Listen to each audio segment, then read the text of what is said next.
I'm JP Tuesday. And I'm Kiki Cannon. As lifelong Disney fans, the work of countless talented Disney creatives have shaped our lives. Now, as the Disney catalog expands, we're taking a journey through film and television to discover if that spark that shaped us as children lives on in adulthood. Does your favorite Disney media still cast that same spell? Join us as we find out. We are Rewatching the Magic. Hi, Kiki.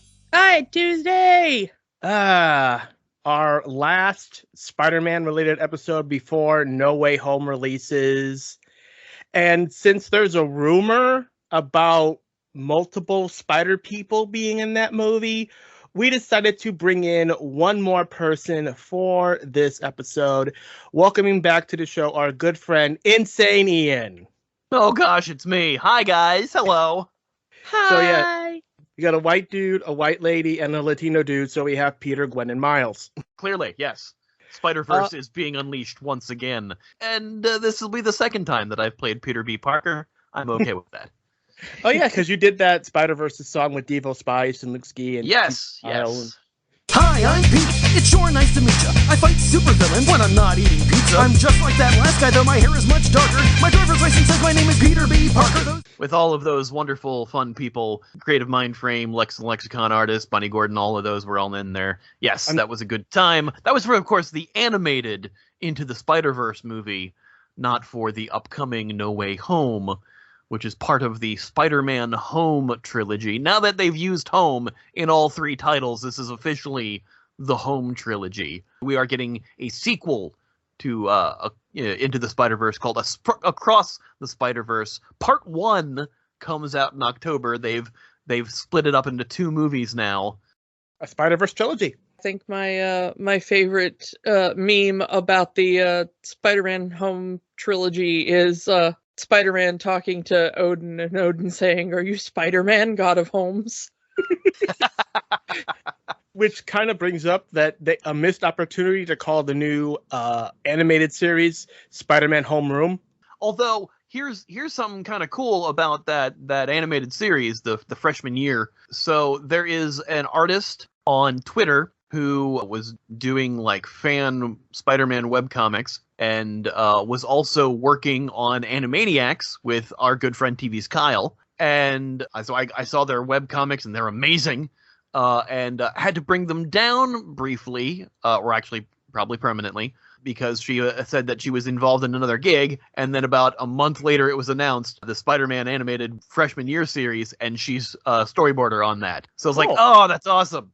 So Meg, I cannot pronounce the last name, but you go looking for her. She's got amazing work out there and does her own webcomic about other things and is involved in several animated productions. And of course, most recently being Spider-Man freshman year. I'm excited to have a good Spider fan on the show. That makes it good for me. I'm excited for that. So I also wanted to mention that you recently released a brand new album. I did. There's sadly no Spider-Man songs on this one, but I'm in the CD artwork whenever that actually comes out. I am wearing my Spider-Man hoodie that zips up all the way. Yeah, I put out a brand new album. It's called Illinoise. It is 17 tracks of comedy, nerdy goodness. You know, I cover the gamut of pop culture things such as Doctor Who and Death Note and Futurama and Loki and friggin' Game Grumps and all sorts of other things. Castlevania, the video game, all sorts of other cool things on there, and some other like not nearly pop culture centric songs as well. I dive into some, comedy for normies, I guess you could say. I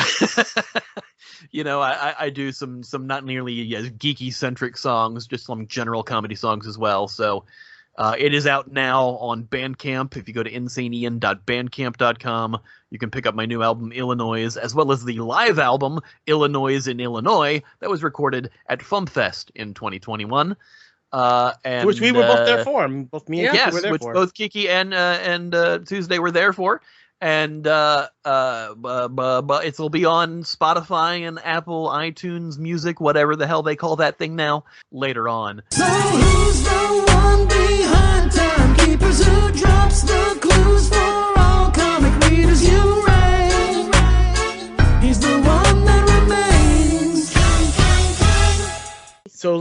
get to the Spider-Manning. We left off with Amazing Spider-Man 1, which made it, it made its money. We got a sequel that underperformed, to put it lightly. Yeah, In we personal talked opinion, we talked last week that there were things to be recommended about that sequel, but we didn't get into the sequel itself. The series as a whole, both Amazing Spider-Man 1 and 2, left me wanting. I found them to be severely lacking. Yeah. I actually, I'm one of the few people, and I realize this about myself, that I actually prefer Amazing Spider-Man 2 over Amazing Spider-Man 1, but that's only because of how much I abjectly hated Amazing Spider-Man 1. I thought that the first film needed some editing, that it needed to be tightened up a bit in the editing process and the scripting process, but Andrew Garfield really did shine, and I think he was underperformed by some of the script writing and filmmaking choices. I thought he was a good Spider-Man. I thought he was a terrible Peter Parker. We mentioned that in last week's episode, yeah. Yeah. So by the end of 2014, there was that infamous Sony data leak, and we got emails that already at that point, when Amazing 2 was in production, that Marvel Studios was already in discussion with Sony to bring Spider-Man into the MCU for the movie that would eventually be called Captain America Civil War. Yes. Which means that at some point, Andrew Garfield was at least considered to be the MCU Spider-Man. Yeah. Poor Andrew. Yeah. Poor Andrew, somebody go give that man a hug. Like, they leaked a whole ton of things that, like, they weren't really moving on yet, but these ideas they had. They not only had, like, let's do Amazing 3 and let's get Andrew as Spidey into the MCU, but let's also do a Sinister Six movie. Let's also do a what we're going to call Black and Silver, which is going to be Black Cat and Silver Sable in a team-up movie. Let's also do an Aunt May origin movie. Why? What? Have you ever heard of the comic book called Trouble? Yes, it's awful. Don't do that. Let's not do that. It's bad. It was a bad idea then. It's a bad idea now. Don't. Please don't. I'm asking you. I'm begging you. Don't. I would have really loved to see that Spider-Man 2099 movie. Yeah, I think we're going to get our chance with Across the Spider-Verse, with Oscar Isaac reprising the voice role from the end credits of Into the Spider-Verse. Spoiler warning if you haven't seen this 3-year-old movie at this point. Yeah. I will say on the Aunt May front, we've got that What If series now. If they do more of them, there are some very interesting Aunt May what ifs out there. Spider-Ma'am, that's all I'm going to say. Yeah, Spider-Ma'am. Spider-Ma'am is one of the best things from Dan Slott's Spider-Verse run. Spider-Ma'am is hilarious to me, and I absolutely love it. And that is if Aunt May got bit by the spider instead. Both Pete and Uncle Ben are still alive and helping her, but she's this octogenarian in a spider costume. It's hilarious, and I love it. But can you imagine, like, Marissa Tomei selling that? I would pay good money for that shit. I'm sorry, sorry, yeah. can I not swear on this? You can do that one. We're PG-13. And then they decided to, we're not going to go forward with Amazing 3. We're not going to have Andrew Garfield around anymore. And exit Andrew Garfield, enter Tom Holland as the new Spider-Man. Who apparently said in like 5 years before Civil War and Homecoming came out that he's like, after Andrew Garfield, I want to be the next Spider-Man. And like, hey, here he is. I when I watched Homecoming last night to refamiliarize myself with it, I put in the Blu-ray and like all the special features auto-played after the movie, and he has a clip of him saying that. So yeah, we get the introduction of Tom Holland in Captain America Civil War and starting that relationship with Tony Stark. Yeah, and apparently this was another one where every young actor in Hollywood got the call. Yeah. I remember Asa Butterfield or whatever his last name is, the dude who played Ender in Ender's Game, Yeah. was in the lead running for the Peter Parker role, and I was like, I wouldn't be disappointed by that. And then they announced Tom Holland, and I'm like, I don't know who this kid is. And then I saw him, and I saw his physicality, doing the flips and the poses, and I went, oh no, this is a good choice. I like this. And then when we finally get to see him in Civil War and the way he's quipping as he's fighting, I'm like, this could not be more perfect. I am so excited for his solo movie, and I know it's coming, and they haven't officially announced it, but I'm excited. You get that end credit scene, Spider-Man will return. Yes, Spider-Man will return, and he's got his little signal thing, and I'm like, oh, yes. Before we really get into Homecoming, I want to pull this Band-Aid off, and let's get the obvious one out of the way.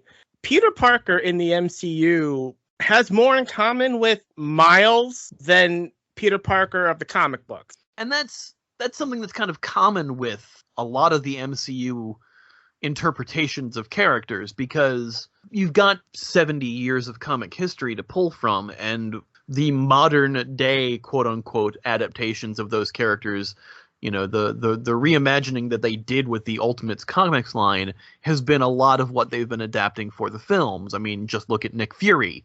Mm-hmm. In the Mark Millar Ultimates book, which was what they called the Avengers, he just looked like Samuel L. Jackson. And, Samuel L. Jackson didn't like approve a likeness rights or anything for that. He's just like, this comic book character looks like me. And then when Marvel decided to bring Nick Fury in, they went, well, of course we're going to ask Samuel L. Jackson. So, they're bringing over a lot of the stuff from the Ultimate Comics line, which is both a good and a bad thing. I wouldn't say he's exactly like Miles in this. He's exactly like the Ultimate Comics version of Peter Parker, who was, 100% more in high school during the first 5 years of his run than I remember the original Peter Parker being in the 60s. So, I mean, I could be a little misplaced on that. It's been a while since I've read the original run. But I just want to go through it for a moment, because we have MCU Peter. He goes to a STEM school. So does Miles. Peter has the chubby Asian friend in Ned. Miles has Genki. Yeah, Ned is pretty much Genki. I will give you that much. But in the Ultimate run, Peter Parker also went to the STEM school. You also have the mentoring of an Avenger, Peter being mentored by Iron Man. In the Ultimates comics, Miles was mentored by Captain America. The high-tech suit. Peter gets the high-tech suit from Tony Stark. Miles gets the high-tech suit from Nick Fury. Right. And, of course, the big one was, in the sequels, having to fill the shoes of a beloved hero who died. For Peter, it is Iron Man, but for Miles, it's Peter. Yeah. No, I understand the comparison. I feel like they're probably doing a little bit of character combining, which they do a lot for the MCU. And the MCU is just another adaptation. That's what a lot of people get their panties in a twist about this particular movie or this particular series, is like, oh, this MCU version of Spider-Man, he's got everything handed to him. He's got a high-tech suit, and, he's got the backing by Tony Stark. He doesn't have the Uncle Ben father figure. He's got Tony Stark as the father figure now. And, it's not really a class thing like it is with Peter in the original comics. Like, Peter's a poor kid and he should be fighting for, the other poor kid kind of thing. And I was like, the class struggle is not as prevalent in these movies as it is in the books. But at the same time, this is an adaptation. They're going to change things. Every adaptation does. Like they did with the Amazing movies. We mentioned it last week. The typical loser nerd of the 60s doesn't really work in the modern day, which is why they made the changes to Peter's character in those films to better represent Peter as a loner, an outsider, and a loser. Yeah, and I understand that, and that's one of my problems with those movies, is that he was too cool. But skateboarding through the halls, I understand like the idea of the need to make a change to make it fit a certain situation, and given how the MCU is set up, making those changes for this version of Peter Parker, to me, makes sense. I know it doesn't jive with original comics or original comics fans, but this is not those comics. This is its own thing. This is the MCU. And trying to keep that in mind for a lot of people apparently is difficult. I'm always one who's very happy to make comparisons between, the film and the original source material on any given thing, mostly comics and video games, but, that's my shtick. But, I am also one of the people who kind of understands that, yeah, they're going to change stuff, and of course they're going to be different. And I'm a little more accepting of that. The interesting thing is, if we're going to be, comparing, because that's kind of the point of the whole series that we've been doing, is Tom Holland has been telling some kind of funny stories in the press tour leading up to the new film, because as we're recording this, they have been on the press junket to promote the film. Yeah, we're about a week and a half out from the new movie coming out as of this recording. Yeah, he has been talking about when he was initially cast, and he's been telling a couple of stories. First of all was his initial casting, and he sort of accidentally kind of got the tip off that he might be the guy from a driver. Yeah, I saw that as a news article. That was so funny. He was telling it on, I think, maybe one of the Graham Norton clips. But he was being driven back to the studio for a meeting with the Marvel people. And the guy who was driving all these prospective Spider-Men was driving him, and he was looking at Tom in the rearview mirror over and over and over again, and he said, "You know what, kid? I think you're the guy." Yeah. Tom said, why do you think that? And he said, "Because these last guys I've been driving, they're all way too handsome. You look like the kid from Queens. You just look like the unassuming little Peter Parker Spider-Man. Like they're all way too handsome, but you got it."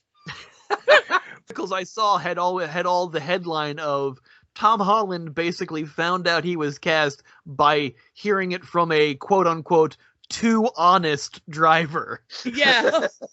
And he said that he ran into the driver later because the same guy drove him to the set for one of the early days of filming, and the driver was like, "Didn't I tell you were gonna get the part?" And he's like, "Didn't I tell you?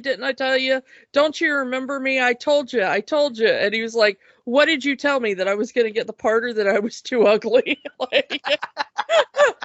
We talked about how one of the other things was Andrew Garfield was just too good looking to be Peter Parker. Like I that fully you agree just with that. didn't believe him as being like the overlooked kid in Yeah, high school, because Andrew Garfield's just so freaking hot. Yeah, he's an attractive dude, and that's, when Peter Parker got into college and stuff, they started in the comics drawing him a bit more handsome, and he broke out of his shell, as it were. He broke out of his shell when he hit college and everything, but in high school, no, he was still in the teenage years, and the problem with a lot of those things is that you had people who were in their mid to late 20s playing a high schooler in the original Spider-Man and Amazing Spider-Man. So, they've already broken out of their shells. And when Tom Holland is filming Civil War and Homecoming, he is still in his early, he's 19, 20 years old when he's filming those. So yeah, and bless him, even now as we're recording this, he's 25, and he has had a bit of a glow up, a little bit, yeah. You can't deny it, but he's still youthful enough, and he has a certain prepubescence about him. And he does have that bit where he kind of always looks like he's kind of wondering where he is and when someone is bringing him his juice box. Like, he always seems slightly unsettled in interviews, and I think it's just because he's perpetually terrified he's going to spoil something.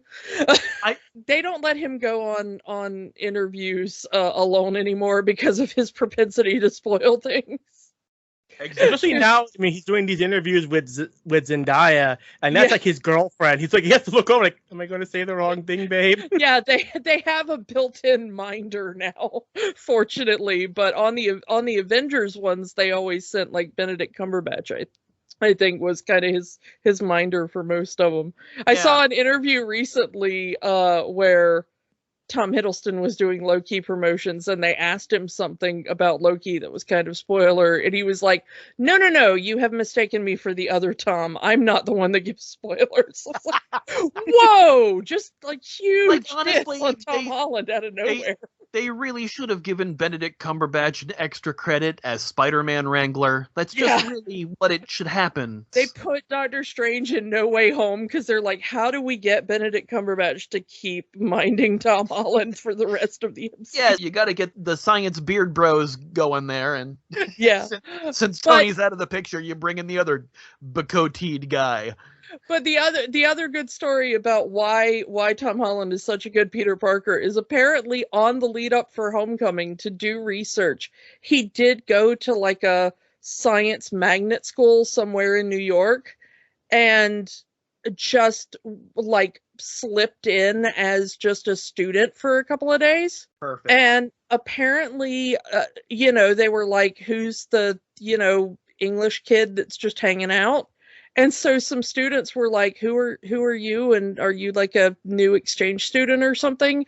And, him not being able to keep a secret, he was like, oh, I've been cast as the new Spider-Man in the MCU, and I'm here to do research. And everyone in the school was like, yeah, right, dude, you're too much of a loser to be Spider-Man. He was like, and I thought that was a good sign because that means that nobody would ever clock Peter Parker as Spider-Man either. Like, so I thought that was very sweet. That is perfect. You know what else is perfect? Tom Holland's commitment to doing a Queen's accent. Yeah, I absolutely love that. I've kind of always pictured Peter with some sort of New York accent. He grew up in Queens, so I kind of always pictured him with that. And any adaptation before this one, he didn't really have one. The closest we ever got was Andrew Garfield doing the fake Brooklyn accent when he was Spider-Man in the first Amazing movie. Yeah, that's about as close as we got. And I do remember going, why doesn't he just use that accent the whole time? He's from New York. I do think it's hilarious that between Andrew Garfield and Tom Holland, we've had two Brits playing New Yorkers. Yeah.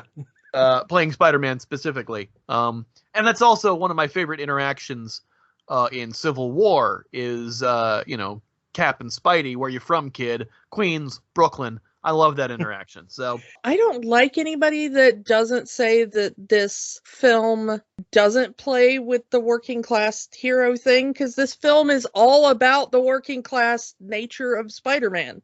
Yeah, but a lot of people are more pulled apart by the fact that the villain is a working class guy and Spider-Man is the one who's working with a billionaire to bring down the working class guy, because it's Tony Stark and his company Damage Control that has affected Adrian Toomes and his workers.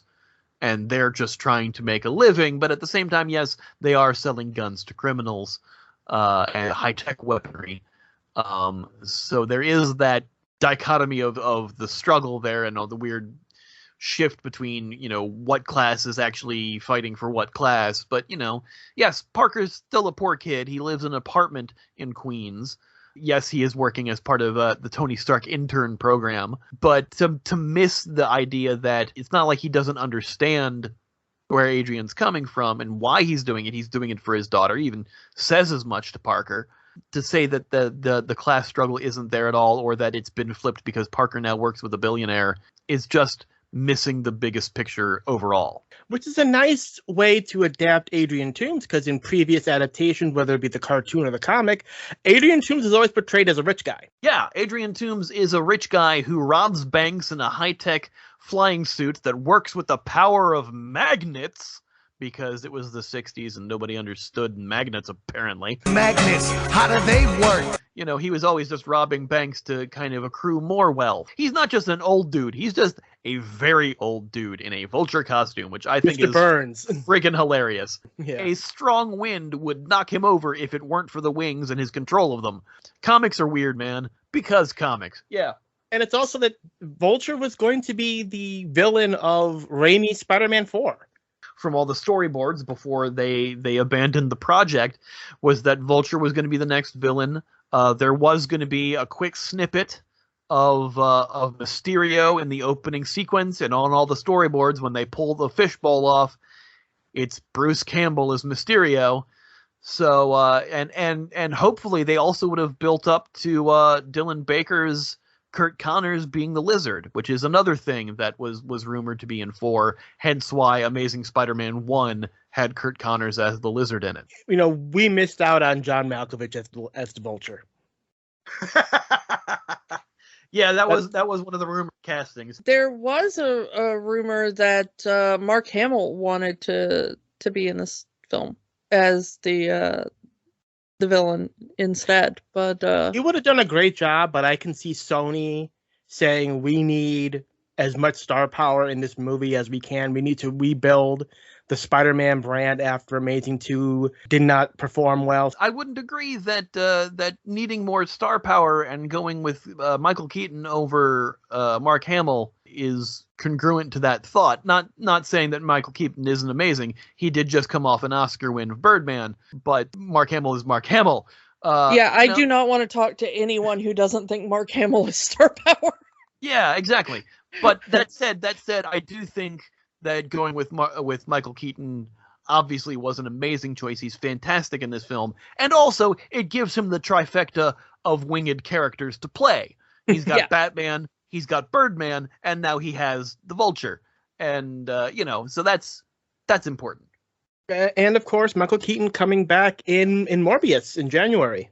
Yes. Now, it has not been confirmed yet, because we have not seen the movie, that he's actually playing Adrian Toomes in that, but it is a Sony movie. It is a Spider-Man universe movie. So it is mostly assumed that, yes, he will be returning as Adrian Toomes.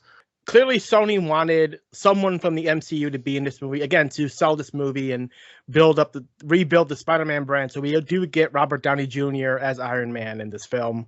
Yeah. And of course, it's coming straight off of Civil War, because, we haven't really talked about, but Civil War is where this Spider-Man really made his debut. We get those few scenes introducing him. I do like talking about the class struggle that basically Tony comes in and they can't, in front of May, say, like, hi, I'm here to recruit Spider-Man. Exactly. So he says, like, hey, you've applied for that grant for that internship, and Peter's first thing is, does it come with money? Because as you can see, we're living in a crappy 2-bedroom apartment in Queens, and we really need some scratch. Billionaire Tony Stark, pay up. Which I love how immediately he's like, I have an aunt to think of and a college fund to think of. And his uncle just died 6 months ago. And my uncle just died 6 months ago, and we're kind of hurting here, so pay up. Which I love. Bravo to Peter for that being his first. And that's very in keeping with the character too. And we do get to see about that things like Peter in Civil War, that Peter has formed the goggles on the Spider-Man suit he built on his own, which is basically like a hoodie and some goggles and web shooters that he built. Thank you. Yep. Nice. I mean, the homemade suit is a nice reference to Scarlet Spider's original outfit, which I do like. Yeah, the blue hoodie and the red mask and everything. Yeah. But that he talks about the fact that the sensory input is now so bad that he's fixed the goggles, because Tony says, how can you see in these? They seem so restrictive. And he's like, well, I need them to block the sensory input. And so now it makes sense, the retracting Spider-Man, movable eye lenses that we get in the new suit, now that the CGI is good enough to do that. Thank you, Deadpool. Yeah, exactly. Yeah. Deadpool had it expressive, but they actually have it as a point in this one. Like, a lot of people were concerned that the new movie didn't have Spider-Man's spider sense in it, but there are several sequences where he anticipates things, especially in Civil War. A little less so in Homecoming, but yeah, having his eyes widen in the suit to show that is always been I've always wanted to see that. Yeah, and I like that there's reasons for it to be doing that. I like that we see the complex, bits of that. I like him talking over these things with Tony in Civil War, so that when we get the spider suit later that has been built by Tony, we understand why this stuff is in there. And of course it becomes a huge point through Homecoming of that Tony's done a little too much. Yes, the training wheels program and the baby monitor program. Yeah, and that why is some of this stuff in here, Tony? You've gone a little overboard. But that they've talked about it, and that Tony was quick enough to kind of pick up on this, take it back to his lab, and go okay, the kid said he needed this and that, and instant kill mode. And instant kill mode, because what the hell, Tony? But it is, I like that those little touches in Civil War that lead into Homecoming. I think one of the good things about Homecoming is that, unlike Sony when they did the first reboot in Amazing, is that Marvel by this point was you know who the hell Spider-Man is. Can we just skip some of this? You don't need to see the Spider-Man. You don't need to see Uncle Ben die. Let's just have him be Spider-Man and move on. The thing, though, about this film as a setup for Peter's journey in the MCU thus far, they were setting him up for his, at least from the MCU point of view, is they're setting him up for his participation in Infinity War at this point. This is part of, phase 3 in the MCU. We've only kind of fully covered phase 1. But we start the film just after the Battle of New York. It's literally in Grand Central Station when one of the giant Chitauri worm things has crashed into it, and the battle is over, and this is the cleanup crew. So, we're back in 2012. Toombs and his guys are cleaning up the mess and salvaging it, and the city has given all of these various groups contracts to come in, and then Stark and the federal government have created this new damage control group to come in and take this. Which was supposed to lead into a TV series. That didn't happen because DC beat him to the punch with Powerless, which was essentially the same thing, and Powerless didn't do well. But this is one of those, getting the rug pulled out under you, because this Toombs is the best job as far as this is going to take us a minute, good, solid, steady, honest work for my crew. We're going to be in business for a little while. It'll be great. And then all of a sudden, it's just nope, the billionaire and the federal government have come in and completely screwed you, and get out. Here's the thing is, if the original deal had gone through between Sony and Marvel, Peter Parker, as in the Andrew Garfield version, would have been 17 during the Battle of New York. You would have had to have he had witnessed it and maybe even taken out a couple of Chitauri on the sidelines that strayed too far out of the zone, right? Or helped with the aftermath and cleanup, helped evacuate, something. Alien invasion and then a giant lizard. That's not a good time for New York. Yeah. Too many sky beams. Too many sky beams. Sky beams are never good. So it would have changed the dynamic somewhat. We have a title card that says 8 years later.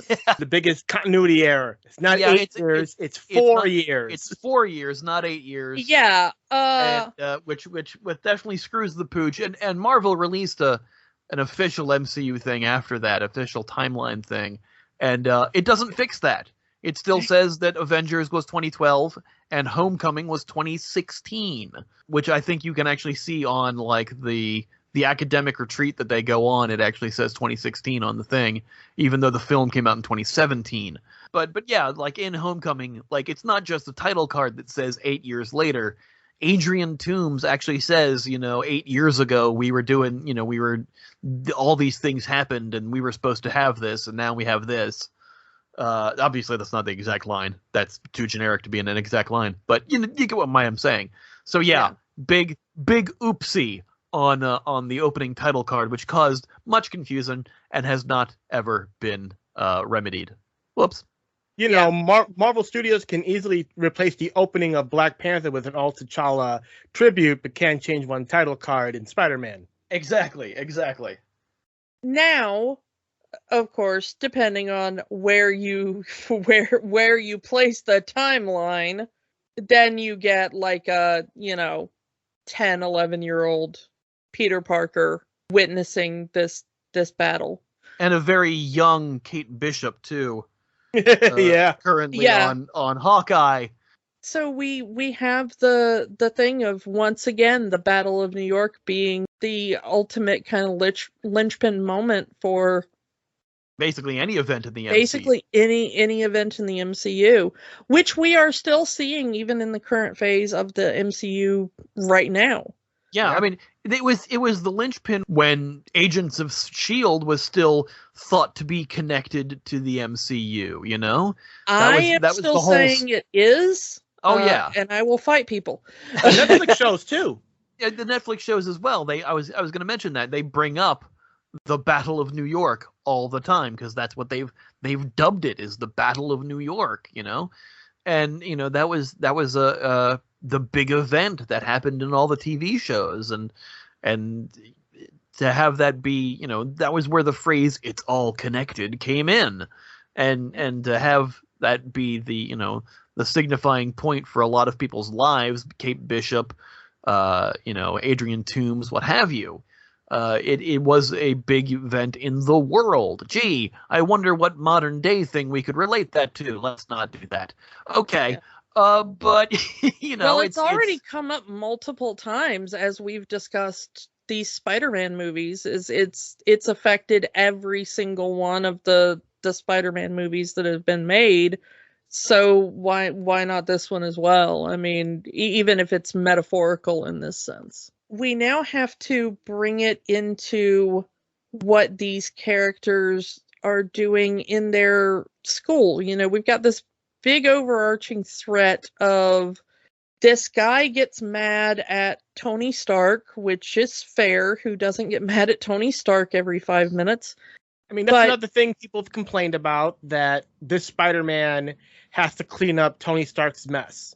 But everybody has to clean up Tony Stark's mess. I mean, like, everybody in the MCU at some point or another has had to go in and clean up Tony Stark's mess. And I think that's what a lot of people are annoyed at the MCU Spider-Man movies for, because that's what the plot of the sequel to this movie is too. But isn't that the plot of the MCU? We start the MCU with Iron Man, and it's Tony Stark gets kidnapped in the desert, and the entire MCU is like, well, crap.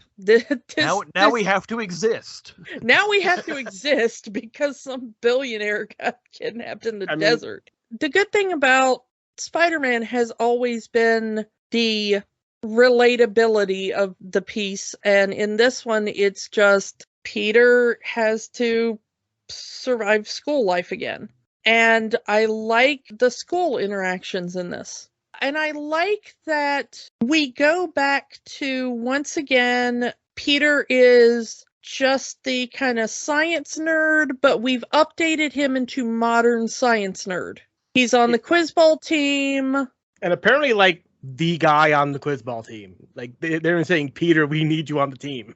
Even at the magnet STEM school for science nerds, he's still the odd one out, and he still only has the one friend. And Flash is still his bully. And Flash is still his bully, but he's not a physical bully, which I love. It's all mental, yeah. The nickname of Penis Parker. He could have used to go with Peter Pecker. I think that would have been better, but hey. Yeah, it's a little bit more, it works a little better sonically. I like how dumb he is, though. Like, it would be better to have Peter Pecker, but Penis Parker is what he goes with. He is the dumbest kid at the science school, but still would make him relatively smart. He is also the dumbest bully, which is amazing when you consider bullies. And since we don't have Harry there to be the kind of class divide, we get Flash as kind of the upper class kid, the rich kid that bullies him. I can't wait to see in No Way Home. Like, that's the thing that's from the comics is Flash hates Peter Parker, but he loves Spider-Man. He's a fan of Spider-Man, and we get glimpses of that in Far From Home. Now that Pete's secret is out, well, how does Flash react to that? I can't wait to find out. If you're on TikTok, follow the Daily Bugle official TikTok. Since they're kind of going with that, they're interviewing some of the they have some of the actors in character, kind of saying, because they knew Peter in high school and how they're reacting to that. In your book, you revealed that the name Spider-Man was your idea. Were there any others that you tossed around before settling on Spider-Man? Yeah, there were a few. Arachno Kid, The Bitten. Ooh, I'm doing that right now. J.K. Simmons as Jonah, and you're getting I forget her name, who's playing Betty Brant. I love what they've done with Betty Brant in these movies too. To have that be that character's arc for these films, to have her start. I mean, because Betty Brant worked at the Bugle in the comics, and in these films, she hosts the video daily announcements, which is amazing. It's a fantastic angle for it. And then she has then she dates Ned in the sequel movie, which Betty and Ned did date. So yeah, I like the way that they're bringing in these characters. Liz Allen is actually Liz Toombs in this movie. So bringing in Spidey's supporting characters, especially from the early days, but giving them these new diverse facelifts is very refreshing. And a new interpretation of MJ. Of course, all leading up to the new interpretation of MJ, M standing for Michelle, not Mary, is definitely unique and interesting as well. Hey, that's the whole thing about multiverses, isn't it? Leading into the new movie, hello, synergy. Yeah, I like that Zendaya actually said that she based her character more on like Ali Sheedy in Breakfast Club. It's definitely a Daria kind of vibe. I would say like if she's anybody in Daria, she's Jane, which I like. Fair. Because she's very much the like arty loner kind of thing. I love her just sitting in detention, sketching people in distress, Not even assigned to detention. She's just there because she wants to be. Which is exactly the plot of Breakfast Club. Yeah. Is Ali Sheedy is just there because she didn't have anything better to do on a Saturday. Yep. But if you put all of this together, what happens in this movie, what happens in Far From Home, we find out that she's only doing this because she actually does like Peter. Yeah. And not only likes him, but obviously suspects him to be Spider-Man. So. Well, the interesting thing is that Feige said of the first movie that her line about "I don't like you, I'm just observant" was meant to be an honest line. She wasn't trying to cover up there. This wasn't like a girl with a crush that was following him around, at least in the first movie. That she was just observing everybody in the room. And it wasn't meant to be any deeper. That she probably could have done that for anybody. that she just was watching everybody. And that after that, yeah, she started to like him. And that it wasn't like the traditional Peter and Mary Jane relationship where they always kind of had a crush on each other. That it was very much just they went to the same school and eventually they started liking each other. But that Peter was always like, he crushed on Liz, and MJ in this version was just around observing everybody, and then after the events of this movie she started to develop a thing for him. I do like, guy, maybe we should stop looking at her. It's getting creepy. It's already creepy, losers. Yeah, it's just, she's just there observing, it's like, she's not jealous, she's just already like, nope, that's you. I love the way that this film shows Peter growing into his powers, in that it shows him screwing up a lot, but never to the point where it's unforgivable. Maybe the boat scene comes close. But that's just him being reckless. He's trying to impress Tony, and he's kind of forgetting the whole responsibility thing. There are two kind of caveats in that. They give him this suit. They, are out there like, go punch Captain America. Okay, now go home. And then do nothing. Don't call us. We'll call you. Yeah. Here's Happy's phone number. You report to him. And then he's trying to do his best, but he's a 15-year-old kid with great power and no direction. Like, you want to be a mentor, Tony? Like,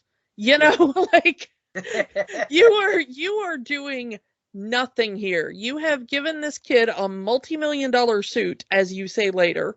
It's got a training wheels program, but you've given him no direction. Like or even any clue that program is there. Yeah, you want to train him, then train him. Yeah, Karen says, like, the little AI in the suit later, played wonderfully by Jennifer Connelly. The return of Jennifer Connelly to the MCU. Yeah. When Karen is finally fully activated, she says, congratulations on completing the rigorous training wheels protocol. And you're like, what rigorous training? Like, Tony, you have dropped all of the balls on this. When were you going to start this protocol, or let him in on it, or do anything here? The entire boat sequence, Peter starts to figure out that there is this illegal weapons thing going on with these super dangerous alien weapons. He knows something horrible is going down in his neighborhood, and he knows he is wildly out of his depth. So he calls the only person he knows. He calls Iron Man, the person who is equipped to handle this. Yeah. Peter does the right thing, and they ignore him. He is on his own. So, like he tells Tony in Civil War, once you have that power, if you don't have power and people get hurt, well, you couldn't have done anything. So that's bad luck. But if you have the power and people get hurt, then that's on you. That's your fault. You could have done something to help. Yeah. That's his speech to Tony in Civil War. That's why he helps the little guy. Exactly. That's the power of responsibility. Yep, and that's the power of responsibility. The essence of Spider-Man. That's the whole purpose of the character. Yeah. So if Tony's not going to do anything, Spider-Man has to. Exactly. So Peter steps up and tries to do what he can. And it goes horribly awry and puts more people in danger. But what else is Peter going to do? But Peter and the thing thinks is, he's on his own. Peter got a little impulsive in here, because as he's about to do something, Tony calls him and saying, hey, I got good news for you. And then Peter hangs up on him. If he had listened 5 minutes more, Tony would have told him, hey, I called the FBI on those weapons dealers. That's entirely possible. That's the thing. We that's entirely possible, but we don't know that because Peter was in the thick of things as it was. He wanted to stop the deal before it went down. So yeah, Tony could have been like, hey, I got good news for you. I decided to buy you a car, because that's equally possible for Tony to do. Exactly. I feel for Peter in that moment. Yes, it went horribly awry, and yes, it put people's life in danger, and you really feel for Peter, but I don't see that he had another choice, and I kind of put that entire situation on Tony, because if Tony had said, "Kid, Even hang before back, this. I tipped off the FBI, you have backup," I think Peter would have been like, "Oh, So- thank goodness." But as it stands, nobody's hands are clean in that situation. That's the thing of movie making. If only somebody had said this at the right time, well, then the movie wouldn't have happened. That's the Well, yeah, I mean, But I it's, do. The one thing I loved about the after part of that scene is that you get the reveal that Tony has listened to every single one of Peter's voicemails, because he mentions, "Oh, you had the incident with the bike, the lady that bought you the churro," like. Even though it's seemingly that Tony doesn't care about Peter, he does. But we get the mention. He says, "I sound like my father." We already know about Tony Stark's daddy issues. He even starts to get into that. He's like, my dad had never praised me, so I'm trying to pay it forward by actually doing that for you. Don't interrupt me while I'm giving you a compliment. yes. But the MCU, as we have discussed several times, is kind of all about daddy issues. Like you said, Kiki, superheroes in therapy. Yeah, and while Tony is trying to be better, he's not there yet at this point. He won't get there until he has a kid of his own. Yeah. This is his own training wheels protocol, I guess, before his daughter is born. The point is that if he just kind of explained, and I think that's what a lot of parents kind of do sometimes, is just, I'm doing this, just take it on faith. And he does that to Peter, who he's known for like all of a hot minute, and just expects Peter to just shut up, I got this. We do get the thing of, Peter feels like he's on his own, which of course leads him to do some of these more reckless things that he wouldn't do, like go on this DC trip in order to follow these guys.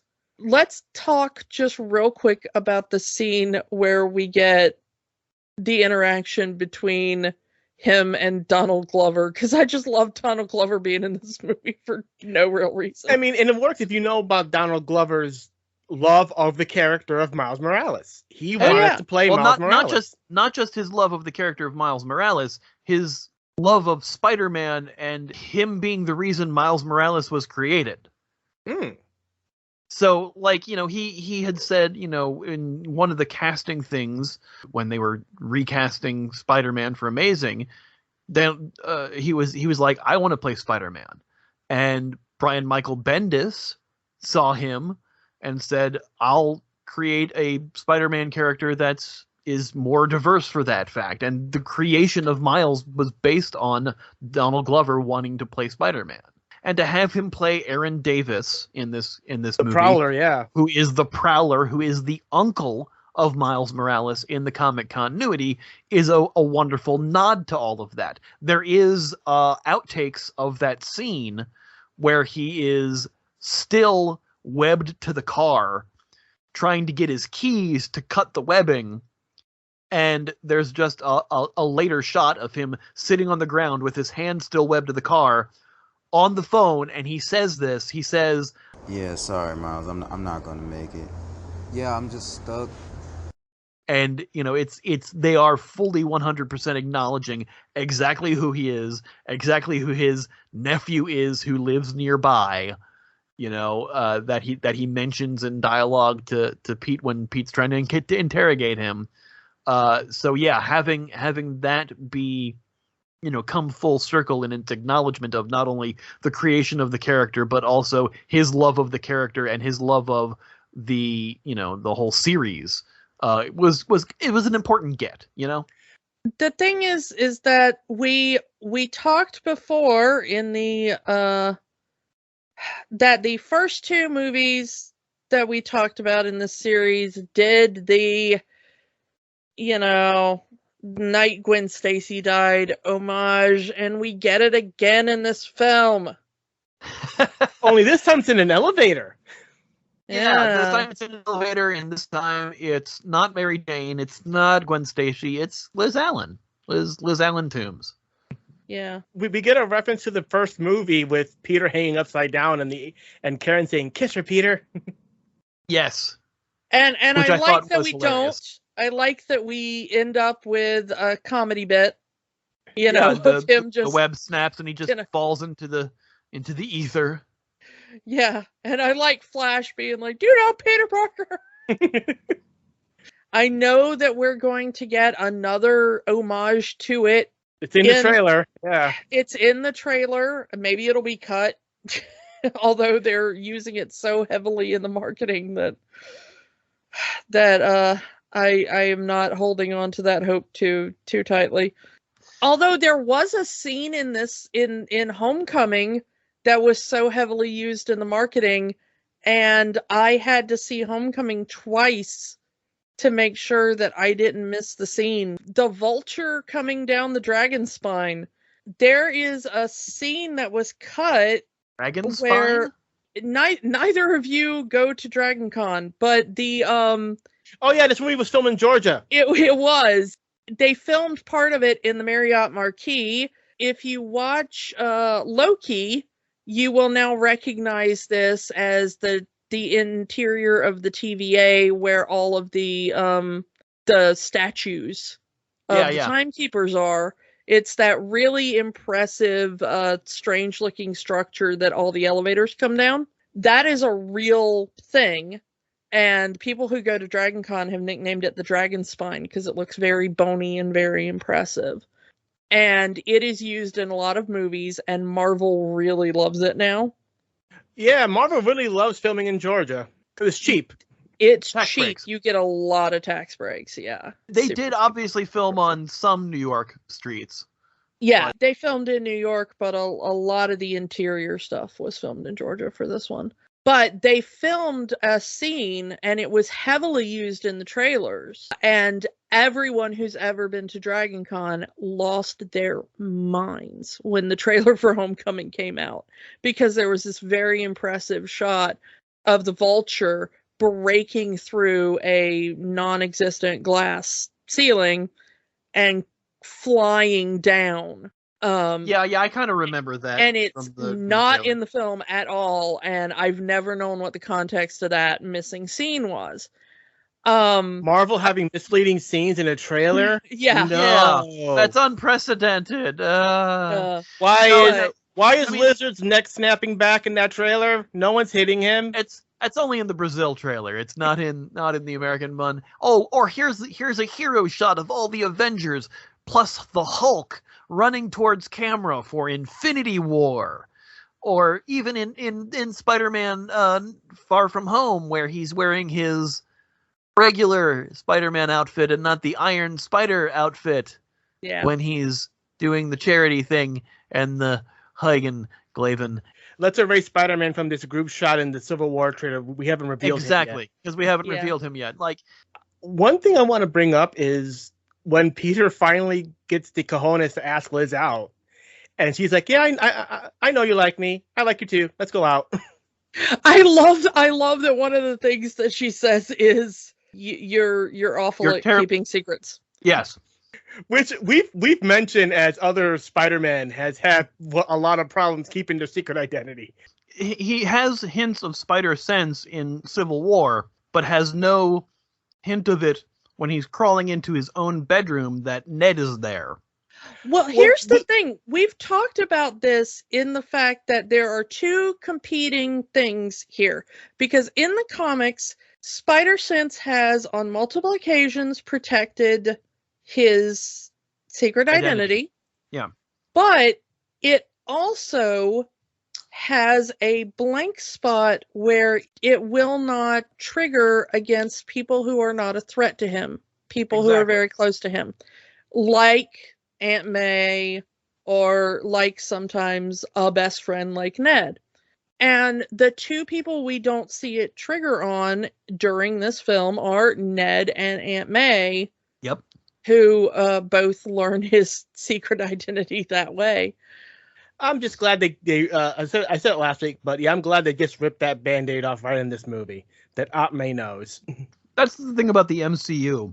Other than Spider-Man, up to this movie, there are no secret identities for most characters in the MCU. I kind of like that in a way, because the ones that don't have secret identities in the MCU are also the ones that don't really have secret identities in the comics.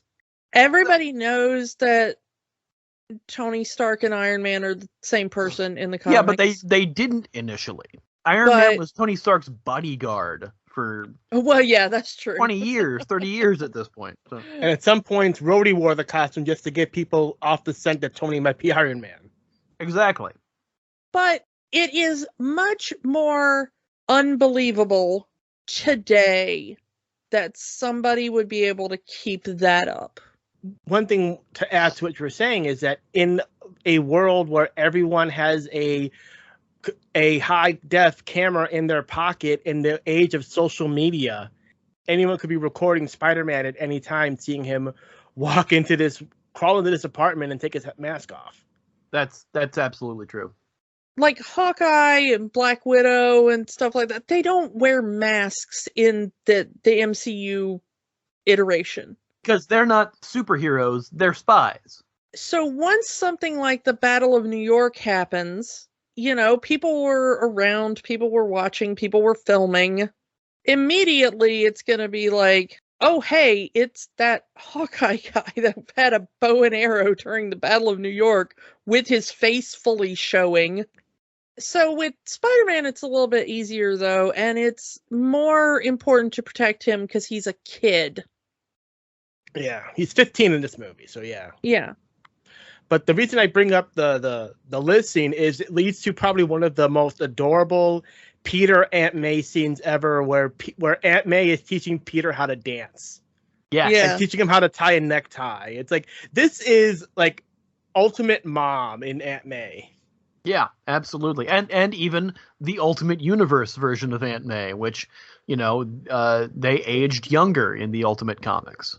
Yeah. We've mentioned this. Rosemary Harris was 70 when she played Aunt May in the first Raimi film. Sally Field was 60 when she played Aunt May in The Amazing One. And we have, Marissa Tomei. Marissa Tomei, who is 50 years old. So it's like, she is age appropriate to have a teenage son/nephew. But, the meme of Aunt May getting younger and younger with each reboot. Yeah. And Robert Downey Jr. keep making comments about your bizarrely hot aunt. Yeah, that's the fact that they've made that an overarching plot line is a little annoying, because it doesn't give Marissa Tomei a whole lot to do other than kind of just be hot. But every man in New York wants to bang Aunt May. She gets free sticky rice pudding at the Chinese restaurant because Aunt May's a hottie. I think he larbs you. Yes. But the thing is, though, is that I do like that this version of May is very maternal, but not standoffish. She's very much, I remember what it was like to be your age. The most upset we see her in this is when, she's been trying to contact him because of the Day of the Fairy thing, and, can't reach his phone, and he's showing up with clothes from the garbage, or I guess a lost and found on the boat or something. And, she's like, you're all, I know you sneak out at night. You had the whole thing where you skipped out on the academics thing, even though you went on the trip to DC. You've been dropping out of school clubs. You're dropping out of school clubs. What's going on? And, his only cover is that he's not in the Stark internship anymore because Tony took his costume away. But that's really the only, upset parent kind of situation we get from her. I want to see more things like that from their relationship, because she is his parent, considering all the things that have happened to Pete's parents and his Uncle Ben and everything. So, to have that relationship expanded would be nice beyond Aunt May is hot. I mean, even in other parts of the movie, like in Civil War, she says, "Oh, you got into a fight. Hope you got a few good shots in." Yeah, she's the cool parent, which is exactly what she is in the Ultimate books too. So they're definitely pulling that as a source. Pulling up to the party, hey, don't forget to have fun. So she's trying to have her kid be a kid, for lack of a better term. Exactly. This Peter Parker is very internal. You almost kind of want to see the thought bubbles sometimes. Yeah. I do like that little montage where they're watching the YouTube video and trying to remember how to tie a tie, and her trying to teach him the dance moves, which is very funny in context, given who the actors are, of course. But it all leads up to, she drops him off to pick up Liz, and we do get that just excellent reveal, because we've kept these two characters apart for most of the film. There's just this guy in a wingsuit that Spider-Man has been fighting. Yeah. This whole film, and kind of chasing after as the leader of this thing. And then we've been building to this homecoming dance and all. And these are just two completely separate, unrelated storylines, even for the audience. Yeah. Because the audience there has been no foreshadowing to this moment. Yeah, we never hear Liz's last name. We all, the Spider-Man fans assume she is Liz Allen, because that's a character that's been in the Spidey comics. They don't actually ever say her name is Allen or Toombs or anything like that. We see her mom in DC when she runs to her mother to get a hug after getting out of the Washington Monument. We don't hear a thing about her dad.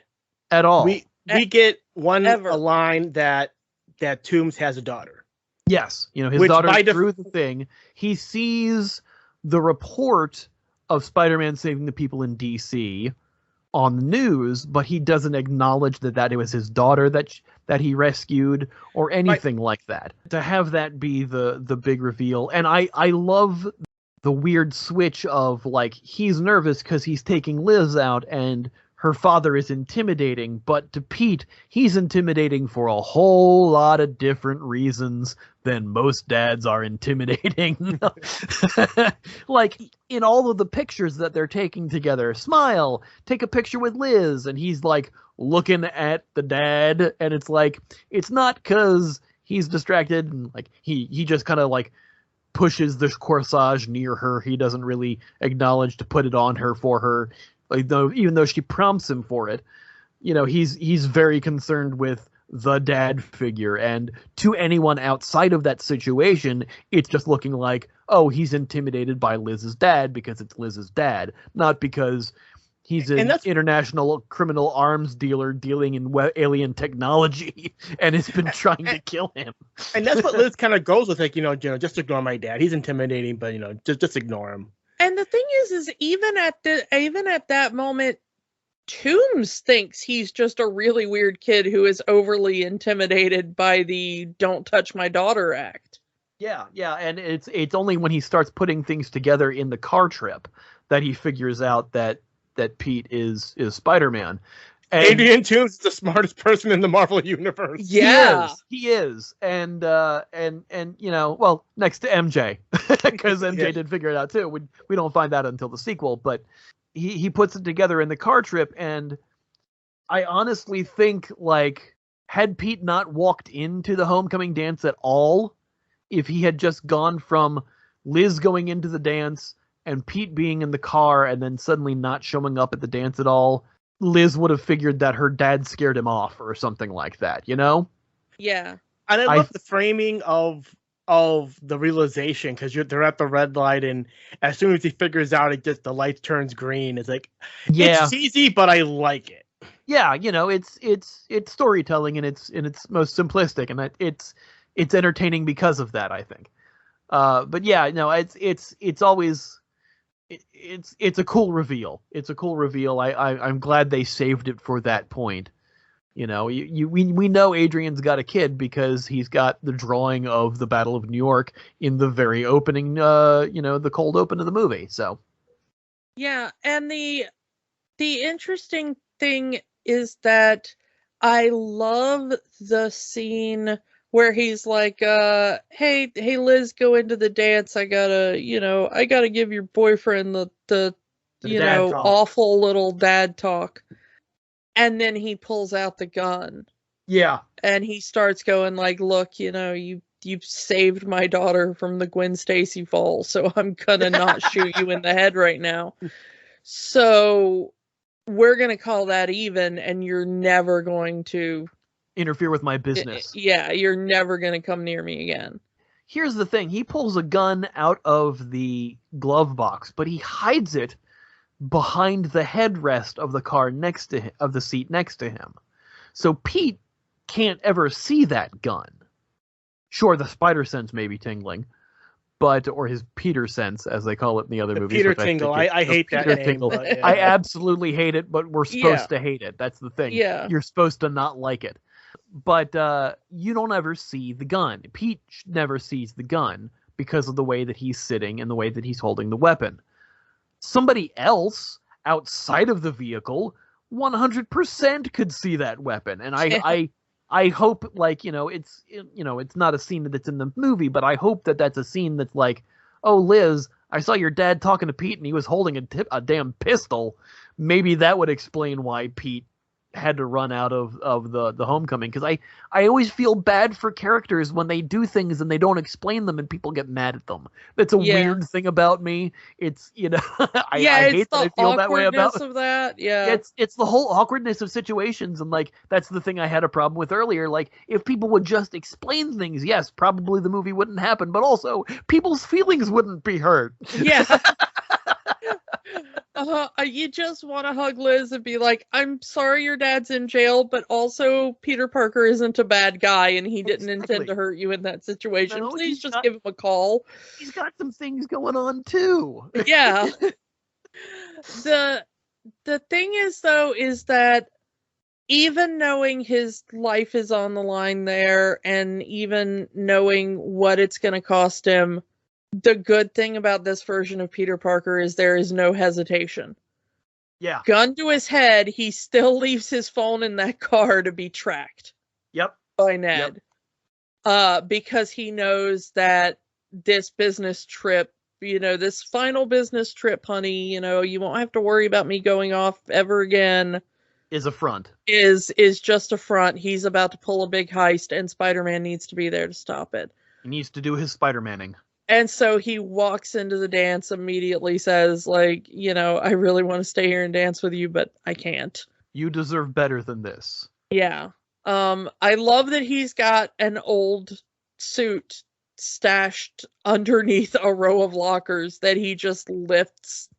Yeah, and they show that earlier too, so it's not like it's a surprise in there. Yeah. He makes his web fluid in science class and he stashes it under there, and he retrieves a thing of web fluid from under there later in the movie.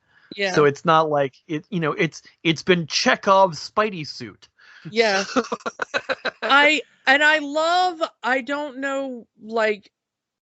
know how they rigged that for that that little moment, but I do love that practical effect of just him being able to just, easily lift that whole row of lockers. They've been very good about subtly inferring how strong Pete actually is in these movies. Yeah. Like just in the combat in Civil War, where Winter Soldier punches at him and he just catches the fist and goes, "Whoa, you got a metal arm? That's so cool." Yeah, I love that moment. There's so much power that's behind that shot, and Pete just grabs it like it's nothing, and he lifts up the lockers like it's nothing. The locker's not supremely heavy, but then he gets trapped and he's able to get out of his own head and rescue himself. We've mentioned that Peter really is just pulling all of his punches like all of the time. He has to. Yeah. He would shatter everyone's jaw. Yeah, can we just take a moment to appreciate Bokeem Woodbine as a shocker? Bokeem Woodbine as the shocker, as the second shocker. The first shocker is vaporized. Is vaporized, but also was played by the guy who was the lead in Upgrade, which was basically the best Venom movie until Venom came out. Which still not a great Venom movie. But oh god, what's I'm trying to remember the actor's name. But he's in a ton of things, and I have a video game with him, and there's a full motion video game called Telling Lies that he's Logan in. Marshall Green. That's his name, Logan Marshall Green. He was the main guy in Upgrade, which was a fantastic movie, but severely underused in this one, playing almost a Tom Hardy kind of dick in this movie. And, I just love that death. It's like, I thought it was the anti-gravity gun. Yeah. Like, oh, I just vaporized this guy. Well, guess I'm a killer now. Instead, let's vaporize him and his suit, except for the weapon on his arm. Somehow that's okay. Which I didn't notice at first is Crossbones' gauntlet from Civil War. Yep. I do like how they have that little bit of a callback. Yeah, yeah. There's Chitauri weaponry. There's Dark Elf weaponry. There's Ultron tech. Pieces of Ultron. There's pieces of Ultron, not just Ultron tech. There's an Ultron arm. There's an Ultron head and spine. So yeah, they're going the gamut of everything that Tony has gotten Damage Control to clean up. Everything the Avengers and Avengers adjacent have done. So it's a nice nod to all the movies that have come before that, shit got left behind from. Yeah. Yeah. We do get the lovely little bit of Ned finally getting his, finally the man in the chair. Guy in the chair, yeah. To me, honestly, Ned is the real hero of this movie.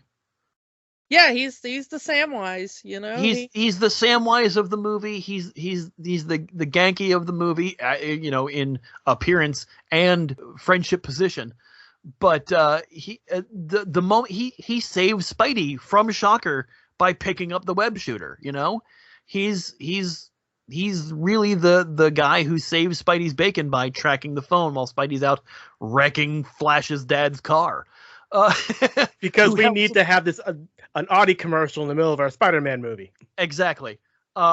There's another car that's coming out for the new movie, and there's a whole commercial with Ned picking Pete up from a hotel he's hiding out in. Hey man, how'd you find me? My Ned sense. But also, time to face your destiny. What? I don't know, I just wanted to say something really cool. 177A Bleecker Street. Who lives there? You'll see. The thing is, though, is that I like that we do get the kind of final big villain speech from Toombs where he's asking Peter, like, why are you siding with the real bad guy? Yeah, why are you siding with the billionaire who's been keeping me, the average guy, down? What would Liz think of what I'm doing to her? No, I'm doing this for her. Yeah, it's a great speech. You're the friendly neighborhood Spider-Man. You think your buddy Stark is doing anything different than what I'm doing? How do you think he got those billions? You think he's got those billions selling sandwiches? Like, no. Exactly. He's a weapons merchant, dude. I am also a weapons merchant.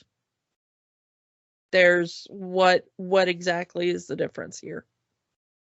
Yeah, and that's why the battle is such, a moral complication for Pete. That's they're to some people they're not seeing where that's the moral complication, but he is the friendly neighborhood Spider-Man. He's trying to keep his neighborhood safe.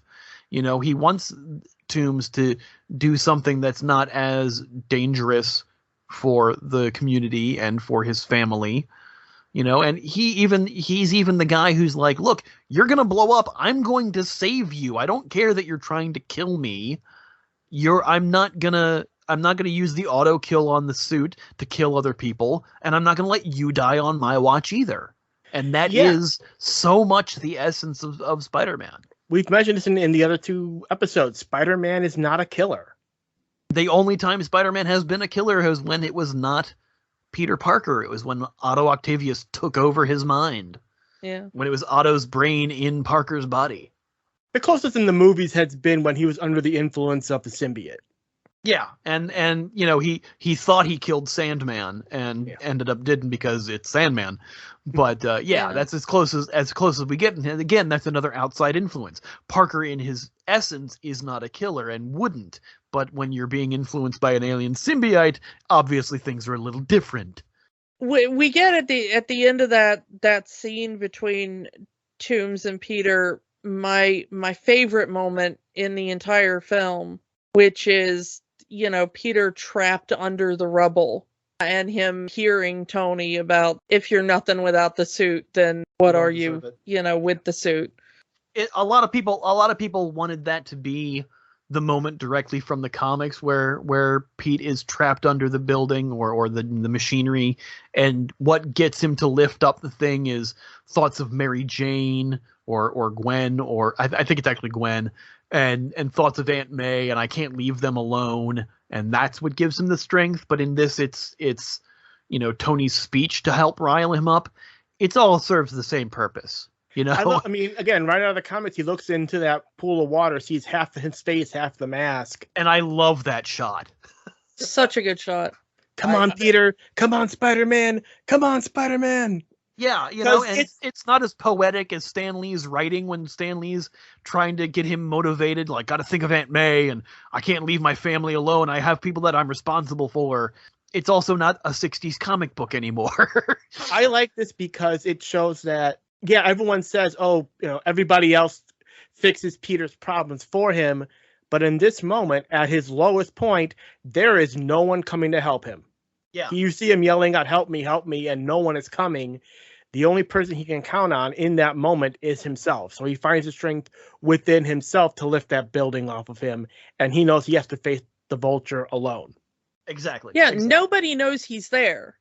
I mean, Ned knew he was maybe in that area, but as far as he knows, Peter is still, you know, up and kicking and, you know, doing his thing. And no high-tech suit to call the Avengers in. Say what you will about the suit, he does his entire final battle, no high-tech suit, just pure Peter. He does it in the old homemade suit, and that's it. And standard web shooters, and that's it. And that's and it shows, you know, it goes back to the speech that gives him the power to lift himself out of it is, you know, if you don't have the suit, you know, if you're nothing without the suit, well, what are you, or whatever it is, you're nothing with it either. And whatever the expression is, it's not with great power comes great responsibility. So I'm not going to automatically remember it. But you know, he's proving that he is something without the suit because he's using the non-tech thing. And the suit he built, the web shooters that he built, his own homemade Spider Boy things. Yeah. YouTube sensation. Yeah. And it's also in here, it's that when, you know, knowing his wings are about to explode, Toomes just keeps going for that prize. He can't help himself. Yeah. He could have just gotten away and let Peter die in that fire, but he had to go for that prize. The big one. He had to. He couldn't resist. And it almost cost him his life. He needed that last score because Spider-Man stopped him from getting the score before it, and they were running out of resources. He does prove that even though he has a point, in the end, he is still a villain. Yeah. That he doesn't know when to walk away. When to switch it off, when to actually be human, and yes, you think you're doing this for your family, but also, who else are you hurting because of it? Well, and you're doing it for greed. It's not your family. I mean, that family was pretty comfortable. Yeah, exactly. Yeah, nice big mansion in upstate New York. Yeah, exactly. it's very obvious that at the point he's still doing this last big score or whatever, his family's already pretty comfortable. If he's saved correctly and invested correctly, and I don't know what Liz's mom does for a job, but, you know, even if they had to downsize their house or whatever, they're probably still okay. Peter does the right thing as always and saves his life, and leaves him, you know, webbed up with a little note for Happy, you know, found this flying vulture guy. Sorry about your plane. You know, sorry. I love the Invisitech they use on that plane, just mirroring the sky and the ground. I do like it. And you get to see Parker crawling across the plane when he passes the camera. Yeah. You know, Peter just watches from a distance, you know, on the Coney Island coaster. Then he does the right thing again. And again, this is one of those things of, I don't understand people who keep saying that Peter's head is turned by, you know, Tony's wealth and all that kind of stuff, because we have the definitive answer at the end of the film when Tony is like, all right, leave Queens, be an Avenger. Here's an even higher tech suit. The Iron Spider suit. Oh, I was when that got revealed in the theater, everyone started cheering because that's what they wanted. They wanted that Iron Spider suit. Yep. Yeah. And that's almost like not even the Iron Spider suit that we get in Infinity War either. Yeah. It does look slightly different than that one as well. So yeah, but Peter immediately, I mean, barely thinks about it and is like, no, I'm a neighborhood Spider-Man. You know, like, want to stay a little more grounded. I've got other people to think about. Yeah, you know, it's again I the want to essence finish of high Spider-Man. school. I want to, you know. Also, I mean, being an Avenger means you're also signing those Sokovia Accords, which means your face is now known. Exactly, and I personally love that scene because of how it's ended. Is, you know, it's revealed that, oh, it wasn't a test like Peter says. It was a test, right? No, yeah, you passed.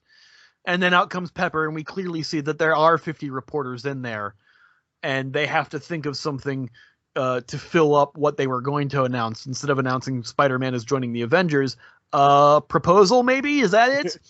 I've had this ring in my pocket since 2008, says Happy, which they all kind of give him a weird look for. But my favorite part of the making of that scene is Gwyneth Paltrow didn't realize that scene was for Spider-Man.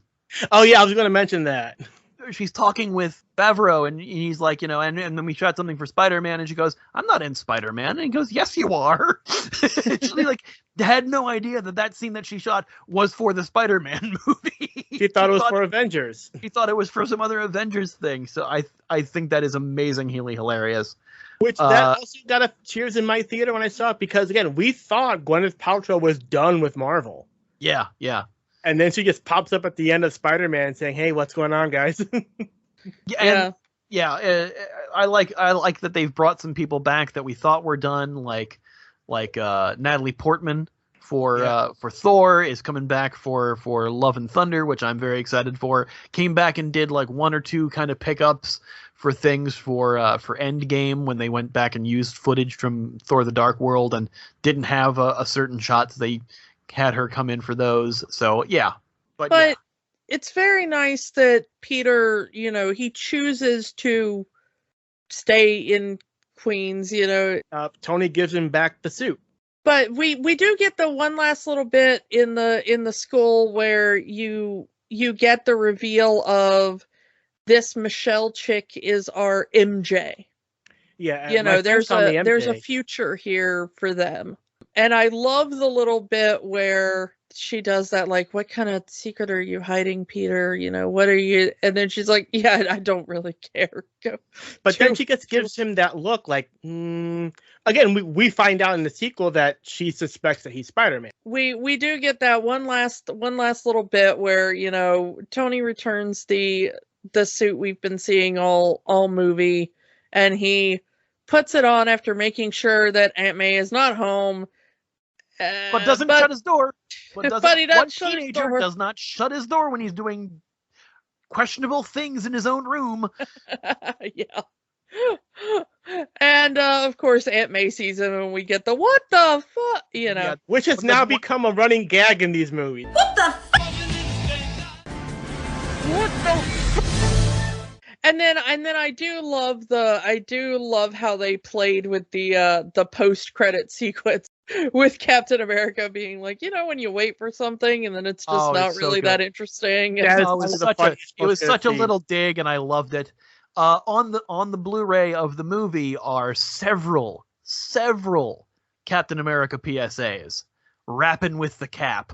Man, they're good. Holy crap. You know, my favorite little fan theory about those little things is that those aren't really Captain America. No. What's fun? What I think is good is I think they absolutely 100% are. You can tell when they were made because he's wearing the cap suit from Avengers 1. No, but there's a joke on the internet. Is that within the context of the MCU, somebody wrote like a little thing where they're like, my personal theory is that those weren't really made by Captain America. Is that they're actually a joke by Loki because they're too cheesy for even Captain America to do. So it's actually that like Loki walked into a studio and was like, I want to do something to help the children, you know? And that one day Peter Parker is just sitting around talking to Captain America, and he just sits down and goes like, so you got detention, and Captain America, like Steve, is just like really confused, and he's like, no, I used to watch your PSAs all the time in school, and he's like, I never did PSAs, and they figure out that it was actually just Loki playing the trick. I love fan headcanons like that. I love it's so fan fun. headcanons too. I think it's so funny. That's great. But it does seem like something though that either character would do in equal amounts. I want to talk about the end credit scene that seems to have been dropped from this whole home trilogy. Is Toombs in jail with Mac Gargan the Scorpion? Yeah, I don't know if it's been dropped per se, because it's just one of those things like with anything that we've seen with the MCU, it just hasn't been explored yet. I mean, we're starting to get the Abomination coming back into things, and hopefully we'll see Samuel Stern's return in some capacity as the leader from Incredible Hulk. But, you know, that when they were doing this movie, they in the marketing making of things, they mentioned that Mason, the Tinkerer, is in this movie, and he's still at large at the end of this movie. So that's one of the things that they were planting the seeds already to have him come back for a future movie. So I think having Mac Gargan being in the post-credit scene is a nod to, eventually we'll get to him. But because of the way Marvel's phases are working out, eventually keeps getting pushed back. And I think maybe we might get a hint of that in Morbius, because, you know, the whole end credit scene is that Mac Gargan, who is eventually in the comics becoming the Scorpion, and he has a scorpion tattoo on his neck in the films, approaches Toombs in prison and says, hey, you know, I don't blame you for the reason I'm in here and my face is messed up. It's our mutual friend, Spider-Man. By the way, if you know him, I have people on the outside who can take care of him. And Adrian protects him by saying, if I knew who he was, he'd already be dead. Because not only did he save my daughter's life, but he saved my life. Yes, I probably do belong in prison because I know what I did wrong. And also, I love the actor who plays Mac Gargan because he played Vaz in Far Cry 3. And so he's already amazing. So I can't wait to see more of him in these movies. Please, let's bring him back. Yeah. Please bring him back. I mean, now that we have a movie that's dealing with Peter's identity as Spider-Man being revealed, maybe that'll be part of it. I doubt it, but it's interesting to kind of go back to that. Yeah, it'll be interesting to see where down the line they'll bring this thread. I always feel that they have full intent to do things with it, and they're just dangling threads for now. You know, it's we don't know what happened to Abomination, and then suddenly he pops up in Shang-Chi, and he's supposed to be in the She-Hulk TV series, which I am so hyped for. So, you know, you can never say never with any of these characters in the MCU. It's just going to take a while because outlying plans always seem to take precedence. So, and plus, you know, we lost a year due to things. Exactly. So let's ask the question: does Spider-Man: Homecoming have the magic? Ian, I think so. I remember feeling giddy in my soul seeing Spider-Man web swing on the big screen in the Sam Raimi movies the first time I saw those, and just like the unadulterated joy I felt, because Spider-Man is my favorite comic book character. I've loved the character since I was a kid, and to see that on the big screen, I was like, yes, this is the moment I've been dreaming of seeing. And I didn't feel that way with the Amazing Spider-Man movies, but I felt it again seeing him in Civil War and in Homecoming, and there is no other way to describe that feeling other than absolute magic. All right, Kiki.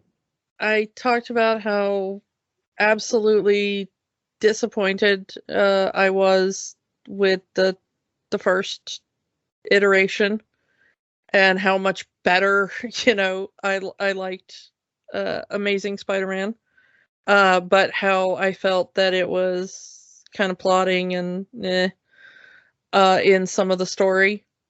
When I walked out of Homecoming the first time, I went, well, it took, like 17 years or something, but I finally got a fully good Spider-Man film, no notes, no qualms, no reservations. This was the first time that I sat down and watched a Spider-Man movie, and I went like, yup, this is what I want. This is the full package deal. So, yeah. Fully magic, no reservations, no notes. Good job, everybody. I'm going to also agree that this movie does have the magic. It does fit Spider-Man very well into the MCU. Again, I have my reservations on his presentation and all that, but to me, they did it the right way, introducing this character into the MCU, and this movie still holds up. And I'm very much looking forward to when No Way Home comes out, and just seeing the conclusion of this era of Spider-Man adventures. And definitely want to see more. Hopefully Tom Holland stays on and he gets to have more adventures of Spider-Man, and we'll see what happens. So yes, Homecoming definitely has the magic. Yeah, definitely. And I love Tom Holland as the character. To me, he strikes the most perfect balance between Peter Parker and Spider-Man. Agreed. Yep. That's all we can say about Spider-Man Homecoming. Well, let's move on to next week. It is our Christmas episode. Our lone Christmas episode this year. And we are going to be spending Christmas with the Muppets. Yay! As we take a look at A Muppets Christmas Letters to Santa, recently added onto Disney Plus. We're going to take a look at it and see if this one is worthy of the other Muppet Christmas specials.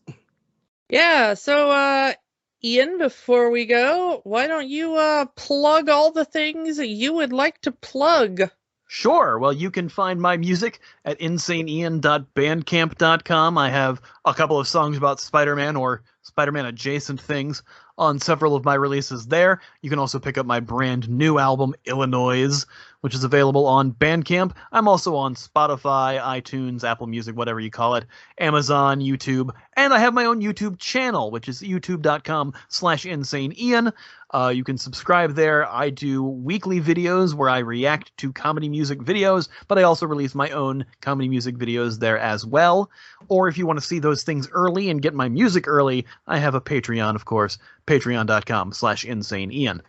Go do all that. Go get Ian's brand new album. It's really good. Come back next week for Muppets Christmas Letters to Santa. If you're going to go see No Way Home, let us know what you thought about it on our socials, and we'll talk to you all next time. Bye. Bye. Don't let the magic stop here. Join our conversation online on Facebook at Rewatching the Magic. Twitter at Rewatch the Magic. And of course, new episodes every week at rewatchingthemagic.podbean.com. Remember, the magic is for everyone. It only stops if you let it.